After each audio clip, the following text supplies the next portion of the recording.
We got our guest who just tuned in a second ago and caught the end of that. So we're going to bring Ohio State into this conversation in 1 sec. After a quick reminder that FanDuel is an official sportsbook partner of the Ultimate Cleveland Sports Show. And guys, playoff mode has been activated on FanDuel. FanDuel users get a profit boost pack waiting for them inside the app. Whenever they make their picks, you just apply your profit boost to get even bigger payouts while the playoffs get rolling.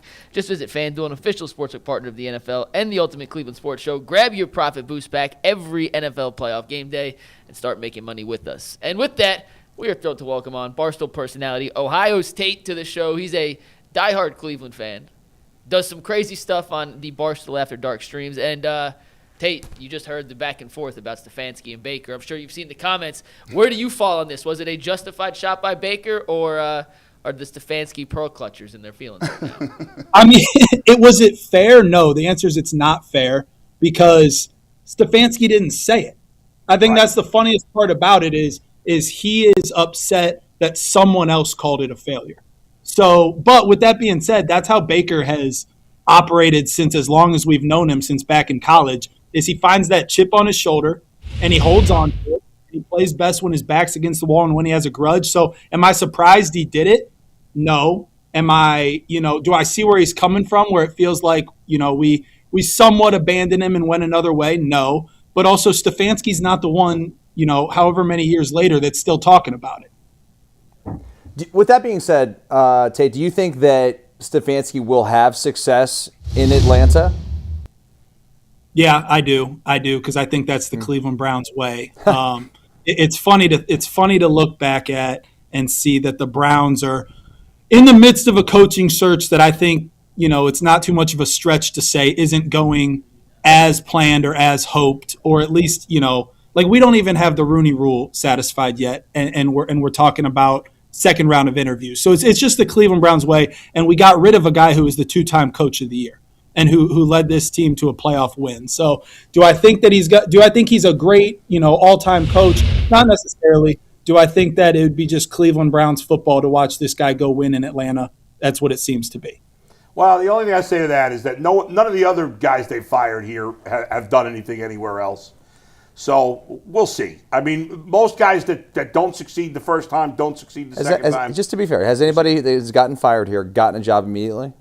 Immediately? Yeah, I think this is the first one. Yeah, that's true. So that's just to be fair, a different circumstance. Yeah, we'll see. I don't know. I mean, they have a messy quarterback situation too. We'll see. All right, here's what I want to know, Tate. How much do you get your balls busted at Barstool for being a Cleveland fan?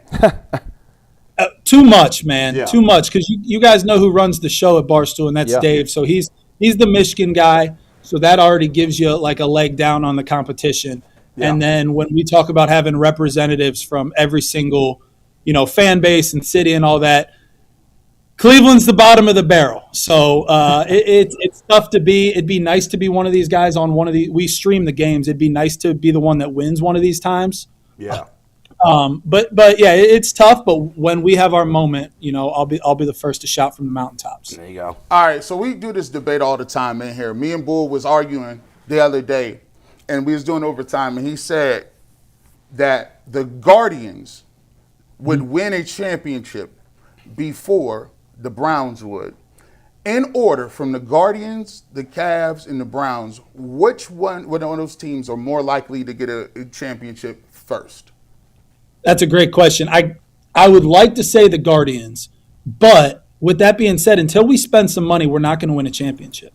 Like we've relied on having a great pitching staff and a great pitching coach, and we've had manager of the year becomes another manager of the year, and they're the most winning and successful franchise that we have, no doubt about it. But there needs to be some like right now we're talking about a team that is back-to-back AL Central champions, and the clear as day flaw is that we averaged less than 4 runs a game, and we were dead last in the American League. What have we done to improve? We're relying on what's that? Nothing. Zilch. Yeah, zilch. Exactly right. So that's the best team we have. That is the best chance that we have. And if we just spent a little bit of money, that would be my number one answer. My number two answer is probably the Cavs, just because we were the co-favorites of the East going into the season this year, and we have the talent to do it, but what a disaster of a season it's been so far. And then the Browns, I don't know. Do I want the Browns to be the answer? Yes. But what have you guys seen that could make you say that the Cleveland Browns are even in the same planet of a team that can win a Super Bowl? No. They're not anywhere near that planet. They ain't right close. Nothing, and they don't have the number one pick, and there's no like Andrew Luck in this draft, so there's no hope of getting lucky with a quarterback to come in and just save the franchise. No, so there's no chance. They're light years away, Tate. Are you a Shador guy? I'll tell you what I am. I'm not a Dylan Gabriel guy. Find me one person who is. Dylan Gabriel. That's the funniest pick that we've made in quite some time is Dylan Gabriel. I don't know what the upside of having Deshaun Watson as your starting quarterback is next year. Like the idea that someone's going to come in here and start Deshaun, what's he going to do? Play well and earn another contract with the Browns? He's gone, so there's no upside there. Are we going to add a fourth quarterback to this already clown show of a quarterback room that we have? So am I a Shador guy? No, I don't think he's a franchise quarterback. I think he holds on to the ball too long. I think he makes some bad decisions. But of the guys we have right now, if you said who should be our starter next year, whether it be Watson, Gabriel, Shador, or bring in Malik Willis, I think Shador's your best option. And then you're going to be picking at the top of the draft again next year, and then you're going to get your guy.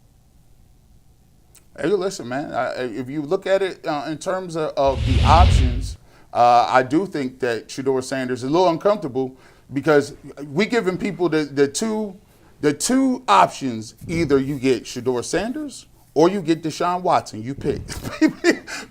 People in the streets right now is very uncomfortable about those prospects.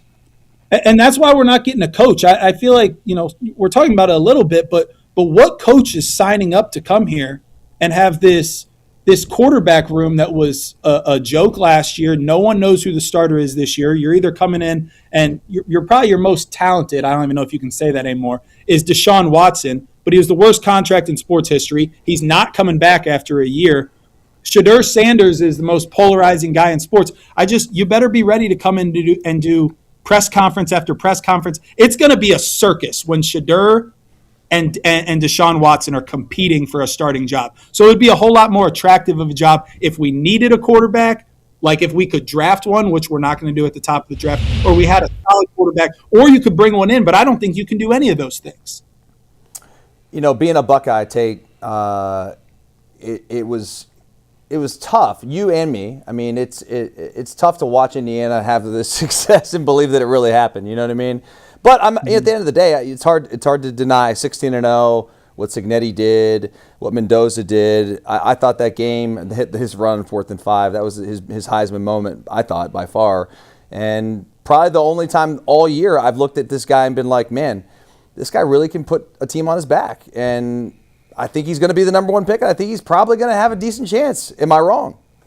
Yeah, I mean, I was the number one Cignetti hater after Ohio State whooped up on him last year, and then Notre Dame kind of did the same, and it seemed like he was a little cowardly in the big moments. And so I'm, getting some heat right now because I put his face on a clown and blogged about him being an FCS merchant. I look like an idiot now. He's clearly the best coach in college football. To talk about, a good coach can do less or can do more with less, and he's the exact guy. Like, could you imagine that team was 73rd or 74th in the talent composite rankings? Crazy. Yeah. And he's just gonna get better NIL. I know Cuban's on board. I know he's just gonna get better players. They're dominating the transfer portal right now. So what this Indiana team did, I was wrong. And I'm with you though, Dustin. Even up until this Miami game, even when they beat us, in the back of my mind, I'm still like, I'm not sold on their quarterback. I'm not sold on their coach. Same. I don't think Ohio State was necessarily, not that they weren't trying, that's crazy to say, but they knew that wasn't the most important game. But it took all the way up until that 4th and 5 was a big boy play. To bounce off it, blew me away. To spin into the end zone, to dive out. I'm seeing these pictures of, he's bleeding, his arm is jacked up. It's black, blue, and red at the same time. If you're today being a Cignetti doubter or a Mendoza doubter, you're crazy. You have nothing. Yeah. You have nothing to lay back on. Tate, speaking of crazy, you've eaten 320 peeps. You found the actual needle in a haystack. I know you've done a lot of wacky things. What is the craziest thing of all the things you've done here Did you really find the needle in the haystack, or did they cheat, or like what happened here? And what's the craziest thing you've done? Well, I'll tell you this: the thing I'll never do, I'll never eat a peep again. I'll never eat a peep again. That's disgusting. We had to do. I did 10 peeps per point that Oregon scored if they beat us, and they did. I ended up having to go on the last day. I had to go to the doctor and the dentist in the same day. I went to the doctor, and the doctor sent me to the dentist because I was checking to see if I had diabetes. And then he was like, "You don't have diabetes, but your teeth are fucked up." Oh, sorry, I don't know if you. You're good. My mistake. Right. But that was a bad one. I'll say the most fun one, but also kind of the funniest was we did a contest where you had to drink 24 beers and make 24 free throws in a row before you could be done. So you had to drink a beer, make a free throw, drink 2 beers, make 2 free throws, 3, 4, all the way up until we finished a case of beer. It took us 17 hours to do. Wait, how many beers did you drink? We ended up, at the beginning, group challenge, right, Tate? Oh, it's not just you. 2 people. 2 people. Yeah. Me and one other. But by the end of it, I was a case of beer deep. Yeah. But we couldn't make 24 free throws, so now I'm hungover shooting free throws. We do this stuff. We got to get you guys, whatever you want to come out to Chicago, come out and join one of these challenges. Hell yeah, man. Crazy. Yeah, I love Chicago. Yeah. Definitely in the summer. I don't know how. Well, I'll tell you a good one we did in the summer of Chicago. So do you guys know the 999 challenge? You know what that is? Of course. I I don't. Fill us in. Yeah. These people are old, Tate. We got to explain to them. Sorry. Yeah, we are old. So you go to a baseball game and you try within the 9 innings to drink 9 beers and eat 9 hot dogs. So we went to the rooftop of Wrigley Field and we all dressed up as baseball players and we tried to do 99, 99, 99, or 99, 99. But our coach was Joey Chestnut. So he was not allowed to eat hot dogs because he doesn't do that on camera. He only does it with Nathan's.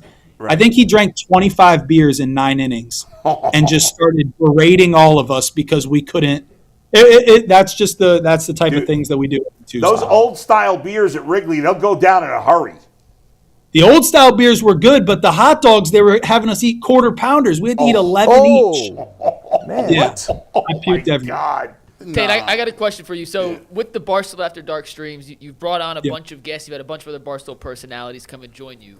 Who is, and I know I'm putting you on the spot here, but who's the guy if you had to pick one person to accomplish a challenge with in the Barstool world? Is it Gruden? Gruden. John Gruden he's the most interesting guy that I've met. We watched the Ohio State National Championship game together last year. I think it doesn't seem like he's in any of the mix for these head coaching jobs. But why is he not? But why is he not? I love the guy. I don't know. I really don't think that it's anything to do with how he exited the NFL the last time. I really think that if a team wanted him, they would give him a chance. College-wise, I do think that the game has sort of it's not passed him by any means. The guy knows more football than people will ever learn in their entire lifetime. But to be a college football coach now, you have to cater to the kids. You have to recruit your guys. You have to recruit your own players. You have to figure out the NIL. You have to deal with these 18 to 22-year-old like prima donnas, every single one of them. If you have a big season, you want paid more. If you have a bad season, you don't want paid less. And he doesn't seem like the guy. I don't know how that would mix in the college level. The NFL level, I would love to see him get another crack at it because the dude knows football. He's personable, and he would dominate the press conferences. So I don't know. It'd be nice to see him get one. Man, listen. Here's how you do it. Here's how you figure out the NIL, man. You put a salary cap. You get a salary cap, and hey, it works out well because now, listen, you already know you're not where you have to budget. Who's the governing body for that? Yeah, that's the problem. There is none. College football did it to themselves. They refused to budge, and now they're in this situation. Oh, I'm all for it. Hey, make them pay all the money in the world. I don't care nothing about it. Like, get that check. Yeah. But I do think now with the rise of Indiana, I do think that you'll start to see people kind of pivot and start to say, well, okay, I don't know if I want to recruit young guys like that. Yeah. Give me the 25-year-old dudes that can do it, not bring them from Division II. Like, there's a lot of kids that fall through the crack, and Indiana did it in a way where I didn't think it was possible. All right. Gee, I think you're spot on with both of them. The salary, there's got to be rules. It's the wild, wild west out now, right now. Yeah. Like even Jeremiah Smith, he's going to go down as probably the greatest wide receiver in Ohio State history. I think he's going to be at the top of every single leaderboard through 3 years. You know darn well that he is getting calls from Miami, calls from Indiana, calls from Michigan, whoever it might be. He has to get more this year just to stay at Ohio State, and that's a bad place for college football to be when you could go down as the greatest player of all time and you still are entertaining other offers. You've got, the best quarter. One second. You've got quarterbacks hopping from Power 5 team to Power 5 team. But yeah, there needs to be a salary cap, and it's a mess right now until there is. Tate, we'll get you out of here on this one, but in your Twitter bio, it says you're a 2014 National Championship at Ohio State. Tyvis Powell is on our show. You can actually see behind them on the panel. That is the defensive championship trophy, defensive MVP championship trophy from that team. And you also won the 2020 Ohio High School State Coach of the Year Award. So when you look at those two championships, how do you compare the two? Well, I've got a Tyvis Powell story for you. So my last Please. name's Moore. So we sat in the shoe. I sat by Tyvis at graduation in the shoe, and he was just holding court up there because we were all just sitting around. And I was like, Tyvis, what are you doing after college? Because people are like, oh, I'm going to be a teacher. I'm going to be whatever. Tyvis said he was going to try his hand at the NFL, and if that didn't work out, he was going to go into the adult entertainment business. He said that really? 100%. Oh, my I was hoping he was going to be God. on today. I'm getting Ty on right now. He is never going to hear the end of that. Thank you for that ammunition. Come on. I mean, was he engaged at that time? Damn. I don't know. That He's is been dating- awesome. Oh, I hope Since I didn't college. just blow that. No, that's No, no. fine. No, that's great. That's fine. All right, man. You Well, already thanks you for reached representing out. Cleveland at Barstool. We appreciate the time, man. Thanks.